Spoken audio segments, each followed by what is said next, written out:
নমস্কার। আমি আমার স্বরচিত বাংলা কবিতা একটি পাঠ করতে চলেছি। কবিতাটির শিরোনাম এক চিলতে রোদ্দুর। যদি দিতে চাও না হয় দিও, যদি দিতে চাও না হয় দিও, এক চিলতে রোদ্দুর সোনালি ভোরের, এক চিলতে রোদ্দুর সোনালি ভোরের। আমার চিলে কোঠার দক্ষিণ পূর্ব কোণে বাসা বেঁধেছে একজোড়া শালিক নবপরিণীতা। ওরা আমার ভীষণ প্রিয়, ওরা আমার ভীষণ প্রিয়।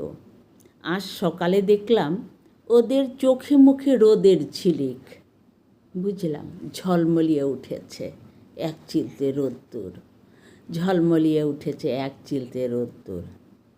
কাজলা মেঘে আমার বড্ড ভয়, কাজলা মেঘে আমার বড্ড ভয়। তবে ছমছমে বৃষ্টির মিষ্টি সুর, সোদা গন্ধে ভরপুর আমার ভীষণ প্রিয়, আমার ভীষণ প্রিয়। তবে আমার পুরনো নকশি কাঁথাটির আলতো উষ্ণতাটুকু সে আমার শিবরাত্রির একমাত্র সলতে। ওকে কি আর ভুলতে পারি? না না, লোভ দেখিও না, না না, লোভ দেখিও না। সুখ সে আমার শত্রুর, সুখ সে আমার শত্রুর।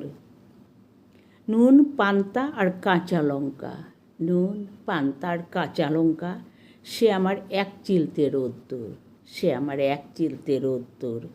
যদি দিতে চাও না হলে তাই দিও, লাল টুকটুকে এক চিলতে রোদ্দুর, লাল টুকটুকে এক চিলতে রোদ্দুর। নমস্কার।